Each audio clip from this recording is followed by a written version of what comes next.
Salut tout le monde, aujourd'hui on se retrouve pour une nouvelle vidéo dans laquelle je vais vous présenter un setup racing, que ce soit pour F1, Forza et tous les jeux de course que vous pouvez trouver sur les différentes plateformes. Vous allez voir, il va être vraiment insane.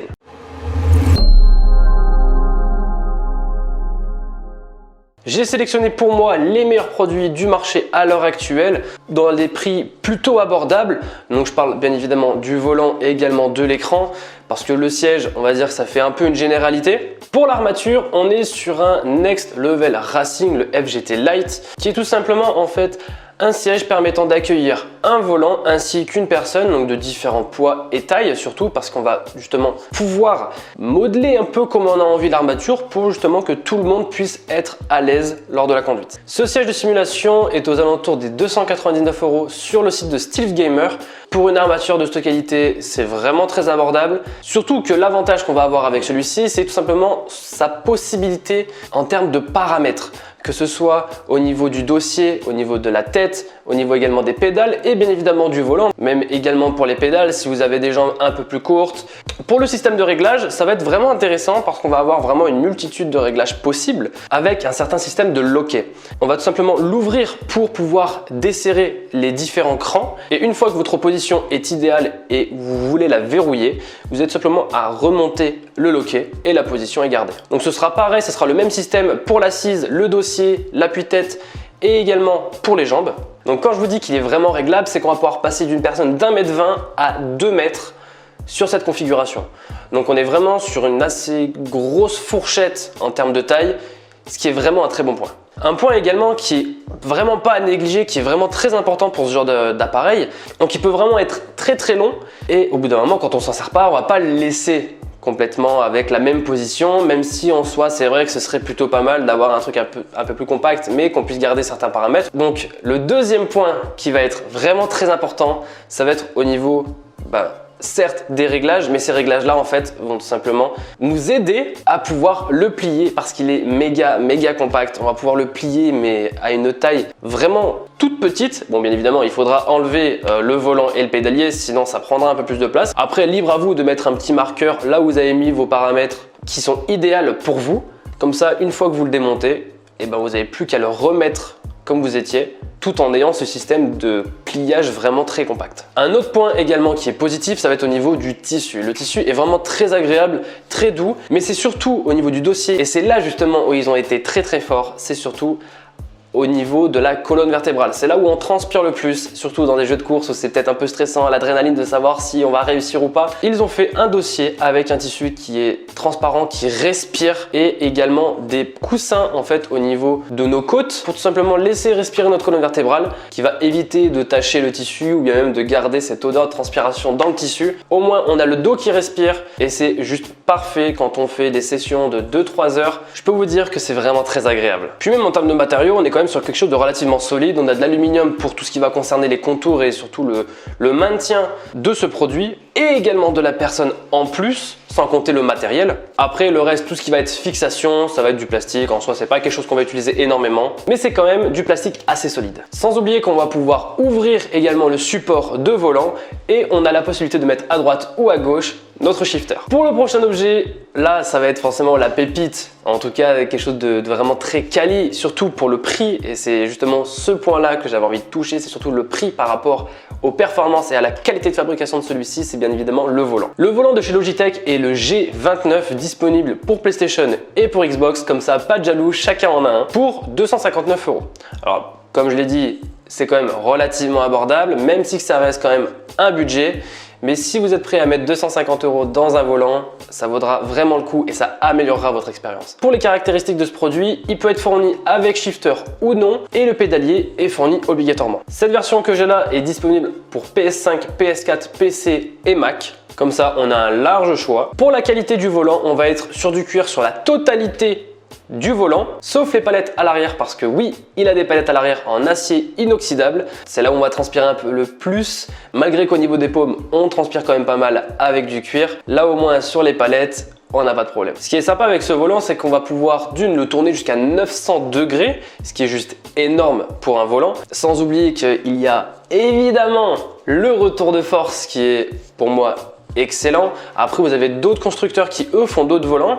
Et vous pouvez en trouver un de Formule 1, etc., etc. Donc, on va vraiment pouvoir trouver pas mal de configurations qui vont plaire à chacun. Qui, personnellement, le G29, c'est mon premier volant. Donc, j'avoue que je suis déjà plutôt conquis par celui-ci. Le système de fixation est très simple. C'est en plastique, on va dire un peu classique cette fois-ci. On va tout simplement tourner, ça va faire une espèce d'étau vers la pièce qu'on va serrer, que ce soit une armature ou bien même un bureau. On a quand même une prise qui est quand même relativement large, donc pas de panique si ça va sur votre bureau. Sur le volant, on va pouvoir rajouter un shifter si on le souhaite. En dessous, on aura toutes les connectiques disponibles, que ce soit pour le shifter, le pédalier qui lui est fourni et également l'alimentation. Un point qui est plutôt pas mal, c'est que lorsque vous le branchez en USB, déjà d'une, il va reconnaître automatiquement le volant, mais surtout c'est que le volant lui va se calibrer tout seul pour pouvoir tout simplement rééquilibrer tout ça et que ce soit tout simplement bien calibré. Un autre point qui est plutôt pas mal, mais en soi ce qui est un peu comme une manette, on va avoir vraiment pas mal de boutons sur le volant.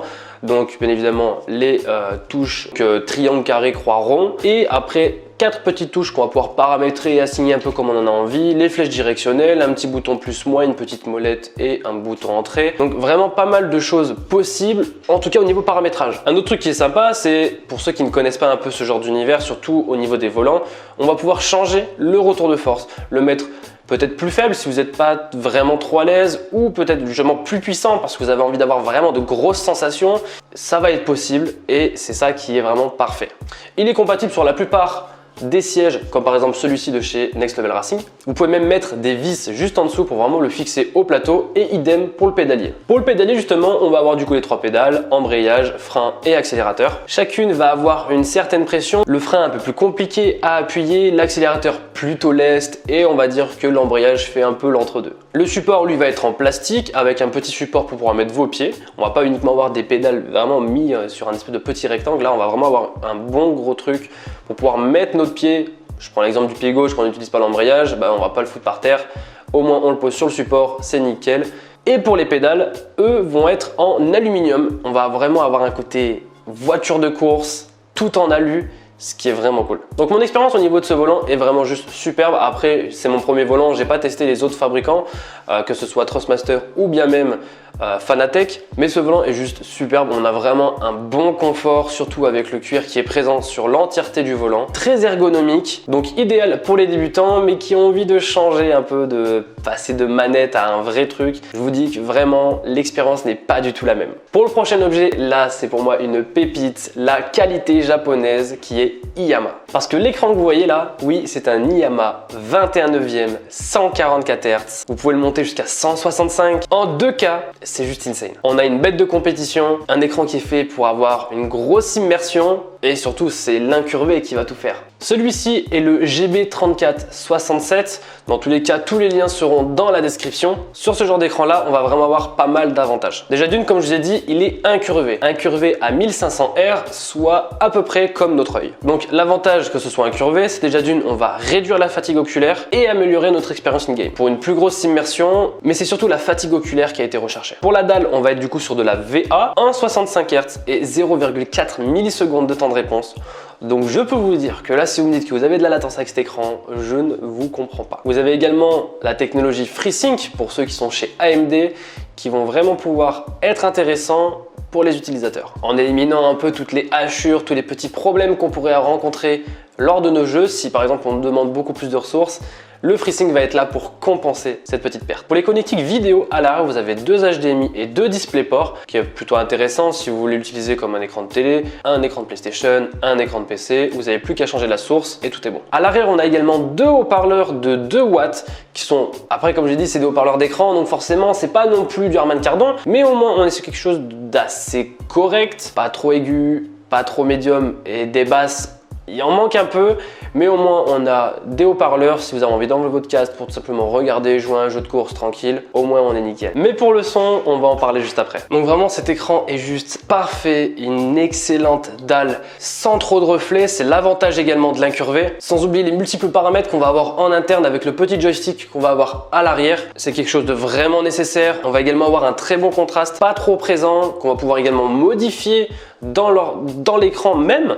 Donc c'est pour moi le meilleur écran pour du sim racing et également pour de la bureautique que j'ai pu utiliser pendant environ 3 semaines. Sans oublier le côté gaming qu'on va pouvoir monter jusqu'à 2K, 165 Hz. C'est vraiment des grosses caractéristiques et forcément au niveau du prix, c'est là où ça va être un peu plus compliqué. Mais un autre point qui est aussi pas à négliger, c'est au niveau du poids. Si vous avez envie de le mettre comme moi sur un support d'écran, prenez vraiment un bon support d'écran parce que d'une, si vous le prenez à trop léger et qu'au bout d'un moment il décide de s'enlever, vous n'allez pas venir pleurer comme quoi votre écran est cassé. Parce que sans la boîte, l'écran fait 8,7 kg, ce qui est juste énorme pour un écran. Après, c'est quand même du 21/9 en 34 pouces, c'est quand même pas rien. Mais sans le support, avec uniquement le bras articulé, juste la dalle en elle-même, ça fait 6,6 kg. Donc ça reste quand même une belle bête, mais au moins on a un bel écran, une belle dalle avec de bonnes couleurs, la possibilité de le mettre avec les consoles next-gen. Et juste ça, c'est juste énorme de pouvoir rajouter du 21/9 pour de la next-gen.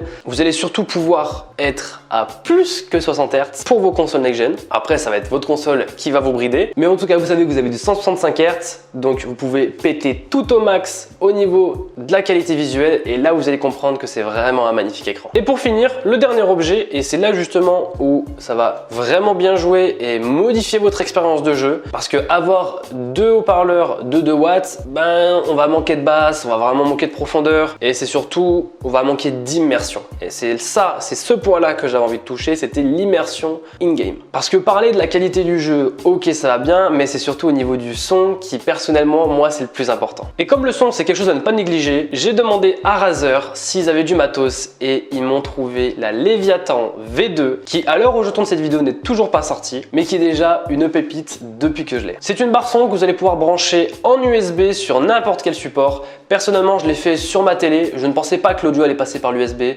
Eh bien si, ça passe par l'USB sans aucun problème en connectique type C. La barre de son est fournie elle avec son subwoofer, mais ça je vous en parlais juste après. Pour la qualité de la barre de son, en tout cas en termes de matériaux, on va être sur du plastique sur la totalité de la barre et une petite grille. Alors je pense que c'est un peu du plastique ou peut-être de l'aluminium, j'ai du mal à savoir ce que c'est. Sans trop de fioritures, un peu trop gaming ou type air racing, moi j'aime bien ce petit terme, qui va faire justement un peu trop agressif. Sur le dessus de la barre de son, on va avoir 5 boutons. Le premier va être pour l'entrée qu'on veut choisir. Donc là, en l'occurrence, le premier bouton sera pour l'entrée USB, donc tout simplement ce qu'on va récolter comme information, en tout cas au niveau du son, ça va se passer sur l'USB. Le deuxième, ça va être bien évidemment en Bluetooth. Et après les 3 derniers, j'ai pas besoin de vous l'expliquer, éteindre et également régler le son. Et à l'arrière, on va ici avoir 3 connectiques. L'alimentation, donc tout simplement pour alimenter la barre de son et le subwoofer. La connectique pour le connecter au PC et également la connectique pour brancher votre subwoofer et l'interconnecter avec votre barre de son. Sans oublier également à l'arrière les petites membranes qui sont visibles. Pour rajouter la petite touche Razer,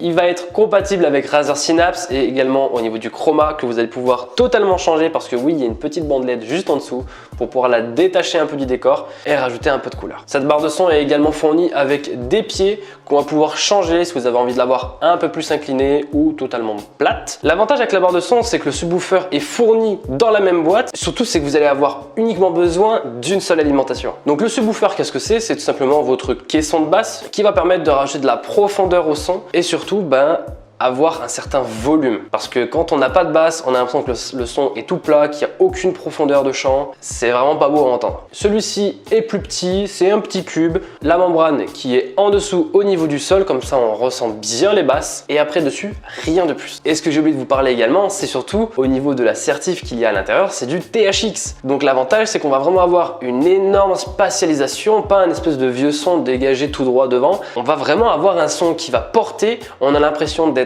à l'intérieur du jeu parce que le THX va permettre tout simplement de nous rapporter une spatialisation dans une seule et même barre de son. Donc là, on va avoir un son qui va être juste parfait, une qualité d'image jusqu'à 2K, vraiment juste insane, donc merci encore à eux.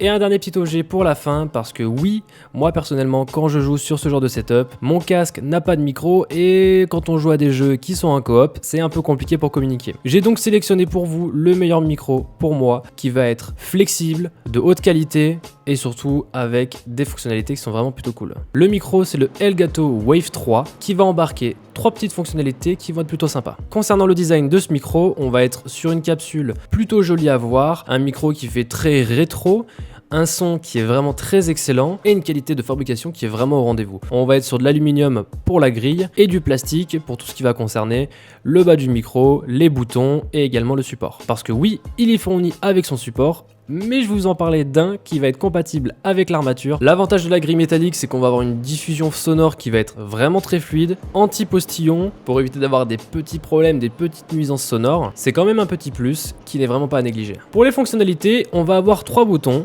un pour ajuster le gain, le deuxième pour régler le volume du casque, et le troisième qui va être le crossfade, qui est tout simplement en fait le mixage entre le micro et le son du PC. Parce que oui, on va pouvoir se brancher sur le micro avec un jack 3.5 pour pouvoir s'entendre en temps réel et sans latence. Pour la directivité de ce micro, on est sur du cardioïde, donc un son qui est capté uniquement vers l'avant du micro et tout ce qui concerne l'arrière, donc les petits sons un peu parasites qu'on pourrait avoir à l'arrière, des bruits de clavier, des choses comme ça, ou même des sons qui sont même derrière vous ou des personnes qui parlent derrière vous, on va quand même les entendre, mais ça va être quand même relativement faible. Pour la dernière connectivité, ça va être comme pour la Razer, une connectivité nouvelle génération qui est le type C. Donc c'est super sympa d'en mettre de plus en plus sur tous les nouveaux produits, qui pour moi, je pense, l'avenir de la connectique. Sans oublier une petite fonctionnalité qui est vraiment plutôt cool, sur le dessus du micro, on va pouvoir se mute rapidement. Donc l'avantage d'être sur un setup racing, c'est qu'on va pas forcément avoir accès au clavier et à la souris. Donc là, une simple touche sur le dessus du micro et votre micro est coupé. Un petit voyant rouge sera indiqué sur la molette qui permettra elle également de modifier le gain.